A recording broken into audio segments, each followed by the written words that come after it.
Today, on Brasher Warning. But rather than trying to cover every single detail of their investigation, we're going to be focusing on a particularly, chilling aspect of their findings. Welcome to Brasher Warning, the podcast that dives deep into aviation incidents with sharp analysis, insightful discussions, and just a touch of edge. If you're passionate about aviation and love a good post-incident breakdown, you're in the right place. Before we take off, be sure to subscribe, leave a review, and share with your crew. Let's get into it. Welcome to another deep dive with us today. We often explore fascinating topics, but today's is a particularly somber one. We're going to be examining the tragic crash of Alaska Airlines Flight 261 back in 2000. Yeah, it's a tough one. It's a tough one to revisit, for sure. It really is. This MD-83 was making its way from Puerto Vallarta to Seattle with a scheduled stop in San Francisco. Right. But it unfortunately never reached its final destination. Instead, it met a devastating end, plunging into the Pacific Ocean just off the coast of California near Anacapa Island. Tragically, all 88 people on board lost their lives. 2 pilots, 3 flight attendants, and 83 passengers. It's a stark reminder of the inherent risks involved in air travel and really the importance of understanding how these tragedies occur so that we can learn from them and hopefully prevent similar incidents from happening in the future. So to help us dissect this complex event, we're going to rely on a very detailed report compiled by a National Transportation Safety Board, often referred to as the NTSB. They conducted an incredibly thorough investigation into the crash. And their findings are, they're expensive to say the least. Oh, yeah. But rather than trying to cover every single detail of their investigation, we're going to be focusing on a particularly, chilling aspect of their findings. Okay. We're going to zero in on the maintenance failures that set the stage for this disaster, particularly those relating to a critical system known as the horizontal stabilizer trim system. So maybe to start us off, could you explain in simple terms what this horizontal stabilizer does and how it works? Because I think for a lot of folks, myself included, the technical jargon of aviation can be a bit daunting. Sure. So imagine the horizontal stabilizer as a smaller wing, if you will, located at the tail of the plane. Got it. And its primary job is to keep the aircraft stable during flight. It controls what's known as the pitch, which is basically whether the nose of the plane is pointing up or down. Okay, that makes sense. So it's kind of like the elevator, the little flaps on the back of the plane that the pilot moves up and down to control the altitude? Yeah, exactly. It works in conjunction with the elevators to control the pitch of the aircraft. But the horizontal stabilizer is more for fine-tuning, maintaining a stable flight path. I see. And for these finer adjustments, there's a specific mechanism within the horizontal stabilizer called the jackscrew assembly. Now picture this. You've got a threaded rod moving through a nut, kind of like a nut mechanism. And as that rod rotates, it moves the stabilizer up or down, adjusting the pitch of the aircraft. Okay, so it's a pretty critical component for a smooth and controlled flight. So let's talk about what went wrong. What happened with this jackscrew assembly? Well, the NTSB's investigation revealed a really critical issue, a lack of lubrication. Now, this jackscrew assembly, it required regular lubrication to prevent excessive wear and tear on those threads. Kind of like oiling a hinge on a door to keep it moving smoothly. Right. That makes perfect sense. So was it just a case of someone forgetting to lubricate it? Or was there something more to it?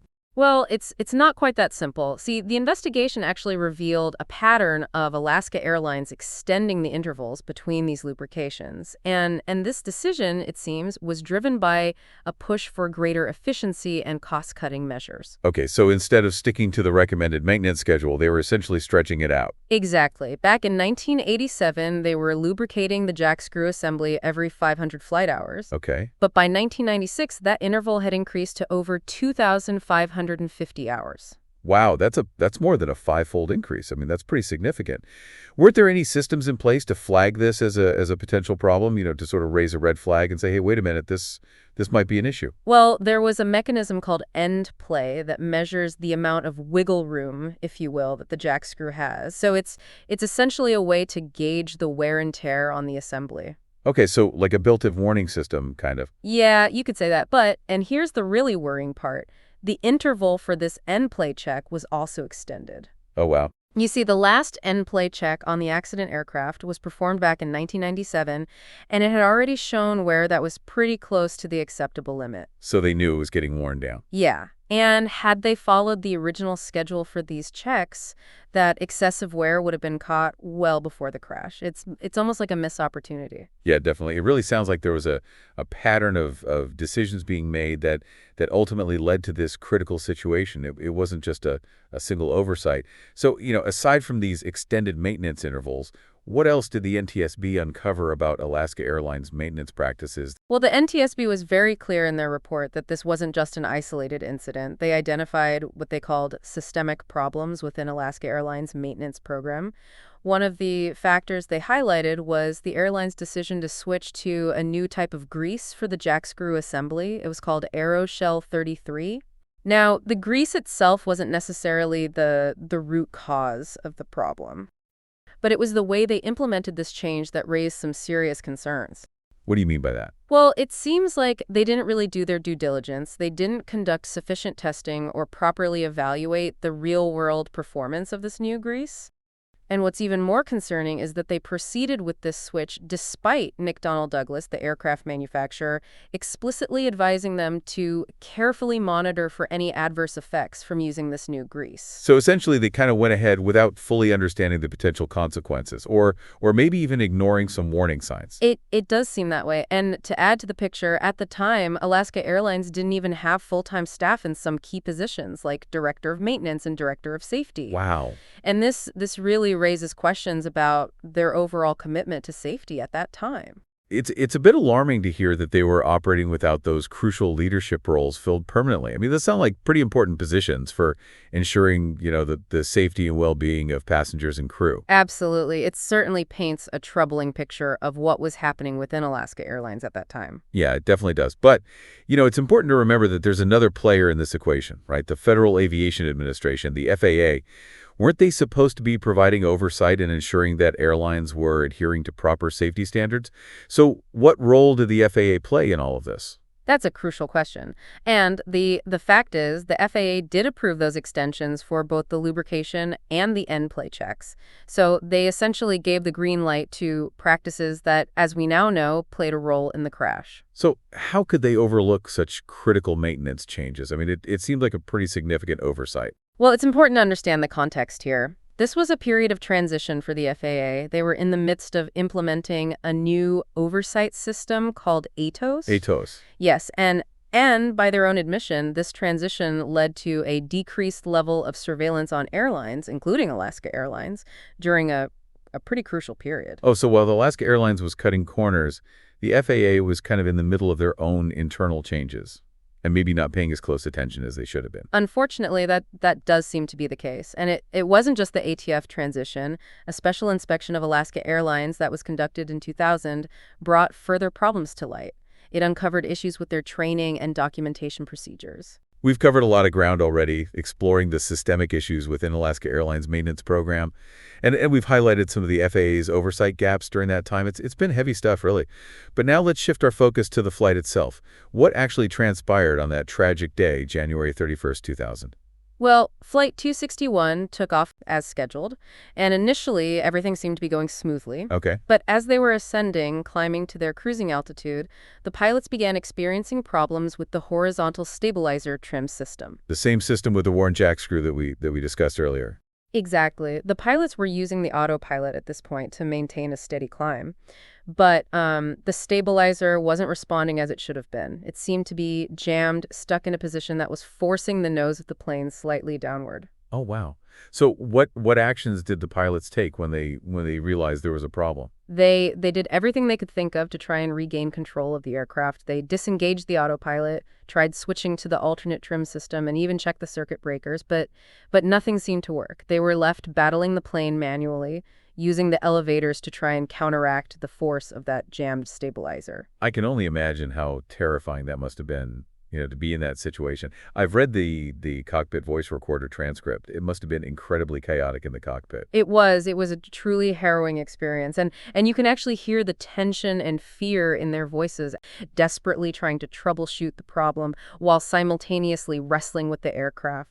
Yeah, it's one thing to read about it, but to actually hear those voices, I can only imagine how chilling that must be. Are there any specific details from the transcript that really stand out to you? Well, at one point, the captain explains, it got worse. You're stalled, capturing the urgency of the situation.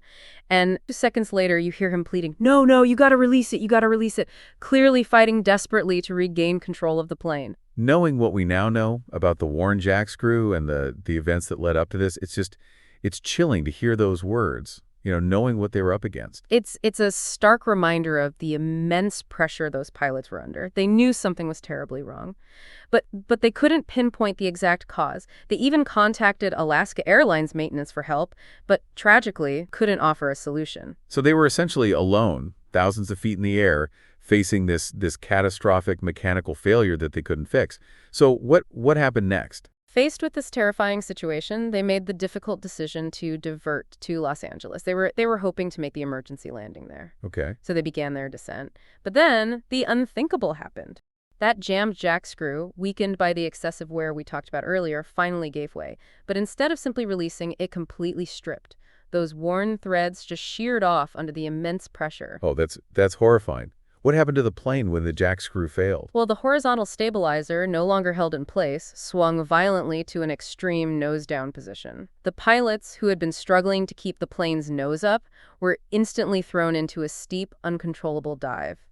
The NTSB report actually describes it as a high-speed plunge, almost vertical, with the plane rapidly losing altitude. So at that point, there was nothing they could do. No, they had no chance to recover. The plane slammed into the Pacific Ocean with a devastating force, killing everyone on board instantly. It's a truly heart-wrenching moment in our deep dive. To know that it was preventable makes it even more tragic. What steps were taken after the crash to prevent something like this from happening again? I mean, were there any changes made in the wake of this disaster? Oh, absolutely. The NTSB made numerous safety recommendations, and they were all aimed at preventing another tragedy like Flight 261. They called for a shorter interval for end-play checks.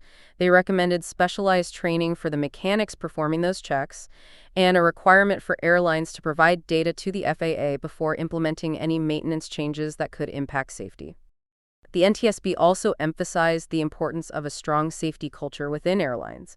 They stressed the need to create an environment where employees feel empowered to report concerns and where safety truly takes precedence over all other considerations. It's easy to get caught up in the technical details, but ultimately it's people making decisions. Mechanics, inspectors, managers, they all play a role in ensuring safety. You're absolutely right. The human factor is crucial, and that's why the NTSB's recommendations addressed not just the technical aspects, but also the underlying cultural issues. It's a lot to process. This deep dive has been emotionally heavy. We've uncovered this chain of events that led to a horrific loss of life. But we must learn from this tragedy. What are your final thoughts on the investigation's findings and the long-term impact of this crash? The NTSB report wasn't just about pointing fingers or assigning blame. It was about understanding the intricate web of factors that contributed to the crash. Yes, there were mechanical failures, but we also saw human errors, regulatory gaps, and cultural issues within both Alaska Airlines and the FAA. By analyzing all of these factors, we can hopefully prevent future accidents. So despite the tragedy, this event ultimately led to positive changes within the aviation industry. I believe so. The legacy of Flight 261 is not just one of loss, but also one of reform. The changes implemented in the aftermath of the crash have undoubtedly made air travel safer. But it's an ongoing process. We can never afford to become complacent when it comes to safety. Thank you for joining me on this emotionally heavy deep dive. I hope it's left you with a deeper understanding of the complexities of safety and the importance of holding those in power accountable. It's been a privilege to share this exploration with you. And let this be a reminder to all of us to never stop questioning, to never stop learning, and to never stop pushing for a world where tragedies like this become a relic of the past. Thanks for tuning in to Brasher Warning.